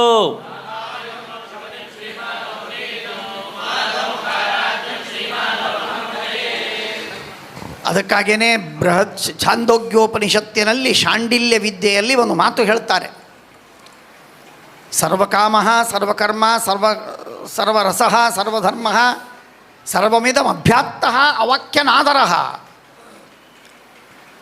ಪರಮಾತ್ಮ ಸರ್ವಕಾಮ, ಎಲ್ಲ ಕಾಮ್ಯವಾದ ಪದಾರ್ಥಗಳನ್ನು ಪರಮಾತ್ಮ ಅದರ ಅಸ್ತಿತ್ವಕ್ಕೆ ನಿಯಾಮಕ, ಅದರ ಎಕ್ಸಿಸ್ಟೆನ್ಸಿಗೆ ಭಗವಂತನೇ ನಿಯಾಮಕ ಅನ್ನುವುದು ಎಷ್ಟು ಸತ್ಯವೋ ಅಷ್ಟೇ ಸತ್ಯ. ಆ ಎಲ್ಲ ಕಾಮಗಳನ್ನು ಭಗವಂತ ಭೋಗಿಸ್ತಾನೆ. ಸರ್ವರಸ, ಎಲ್ಲ ಕರ್ಮ, ಎಲ್ಲ ರಸ, ಎಲ್ಲವನ್ನೂ ಭಗವಂತ ಭೋಗಿಸ್ತಾನೆ, ಎಲ್ಲವನ್ನೂ ನಿಯಮನ ಮಾಡ್ತಾನೆ. ಸರ್ವಮಿದಂ ಅಭ್ಯಾತ್ತಃ ವಾಕ್ಯನಾದರ. ಈ ರೀತಿಯಾಗಿ ಭಗವಂತನ ಮಹಾಮಹಿಮೆಯನ್ನು ಶಾಂಡಿಲ್ಯ ವಿದ್ಯೆಯಲ್ಲಿ ಛಾಂದೋಗ್ಯೋಪನಿಷತ್ತು ನಮಗೆ ತಿಳಿಸಿಕೊಡ್ತದೆ. ಆದ್ದರಿಂದ ಆ ಪರಮಾತ್ಮನ ಆ ಅದ್ಭುತವಾದ ಸೃಷ್ಟಿಯನ್ನು ಭಗವಂತನದ ನೆನೆದು ಪರಮಾತ್ಮನ ವಿಶೇಷವಾದ ಉಪಾಸನೆಯನ್ನು ಮಾಡುವ ಒಂದು ಪವಿತ್ರವಾದ ಕಾಲ ಈ ಭಗವಂತನ ಮಹಾಸ್ವಾಮಿಗಳವರು ಮಾಡುವ ಭಗವಂತನ ಪೂಜಾ ಕಾಲ. ಆ ಪೂಜಾ ಕಾಲದಲ್ಲಿ ರಾಮಚಂದ್ರ ದೇವರೇ ಸ್ವಯಂ ಪೂಜೆ ಮಾಡಿದ, ಸೀತಾದೇವಿಯೇ ಸ್ವಯಂ ಪೂಜೆ ಮಾಡಿದ, ಬ್ರಹ್ಮದೇವರು, ಹನುಮಂತ ದೇವರು, ಭೀಮಸೇನ ದೇವರು, ಶ್ರೀಮದಾಚಾರ್ಯರು ಪೂಜೆ ಮಾಡಿದ ಮೂಲರಾಮನ ವಿಗ್ರಹವನ್ನು ಅಲ್ಲಿ ಪರಮಾತ್ಮನ ಸನ್ನಿಧಾನವನ್ನು ಕಾಣುತ್ತಿರುವಾಗ, ಶ್ರೀಮದಾಚಾರ್ಯರ ಕರಾರ್ಚಿತವಾಗಿರುವಂತಹ ದಿಗ್ವಿಜಯರಾಮನ ಪ್ರತಿಮೆಯನ್ನು ನೋಡ್ತಾ ಇರುವಾಗ, ಮೇಲಾಗಿ ವೇದವ್ಯಾಸ ದೇವರೇ ಸಾಕ್ಷಾತ್ತಾಗಿ ಅವರ ಸನ್ನಿಧಾನದಲ್ಲಿ ಭಗವನ್ ನಾರಾಯಣನೇ ಕೊಟ್ಟಂತಹ ಆ ಶಿಲೆಗಳಲ್ಲಿ, ವ್ಯಾಸ ಶಿಲೆಗಳಲ್ಲಿ ಭಗವಂತನ ದರ್ಶನ ಮಾಡಿಕೊಳ್ಳುವಾಗ ಅದರಷ್ಟು ಪವಿತ್ರವಾದ ಕಾಲ ಇನ್ನು ನಮ್ಮ ಜೀವನದಲ್ಲಿ ಬೇರೆ ಯಾವುದು ಇದೀತು. ಅದನ್ನು ನಾವು ಚಿಂತನವನ್ನು ಮಾಡ್ತಾ, ವಿಶೇಷವಾಗಿ ಸ್ಮರಣೆಯನ್ನು ಮಾಡ್ತಾ, ಪರಮಾತ್ಮನ ಅನುಸಂಧಾನದಲ್ಲಿ ಮಗ್ನರಾಗಿ ಪರಮಾತ್ಮನಿಗೆ ಅಹೋ ಅಹೋ ಆಶ್ಚರ್ಯ ಆಶ್ಚರ್ಯ ಧನ್ಯ ಧನ್ಯ ಅನಂತ ಗುಣಪೂರ್ಣ ದೋಷದೂರ ಜಗಜ್ಜನ್ಮಾದಿ ಕಾರಣ ಸ್ವತಂತ್ರ ಸರ್ವಸ್ವಾಮಿ ಸರ್ವೇಶ್ವರ ಸರ್ವಾಧಾರ ಸರ್ವಪ್ರೇರಕ ಸರ್ವಫಲಪ್ರದ ಪರಮ ಕರುಣಾಮಯ ಪರಮ ವಾತ್ಸಲ್ಯ ಮೂರ್ತಿ ಭಕ್ತವತ್ಸಲ ಭಕ್ತಾಪರಾಧ ಸಹಿಷ್ಣು ಎಂಬುದಾಗಿ ಪರಮಾತ್ಮನಿಗೆ ಅನಂತ ಉಪಕಾರಕನಾದ ಪರಮಾತ್ಮನನ್ನು ಪರಮ ಪ್ರೀತಿಯಿಂದ ಪರಮಭಕ್ತಿಯಿಂದ ಸ್ಮರಣೆ ಮಾಡ್ತಾ ಅವನ ದರ್ಶನವನ್ನು ಮಾಡಿಕೊಳ್ಳಬೇಕು. ಈ ಭಾಗ್ಯವನ್ನು ನಾವು ಎಂದೆಂದಿಗೆ ಕಳೆದುಕೊಳ್ಳಬಾರದು ಅಂತ ಹೇಳ್ತಾ ಕೃಷ್ಣಾರ್ಪಣಮಸ್ತು. ಶ್ರೀಕೃಷ್ಣಾರ್ಪಣಮಸ್ತು.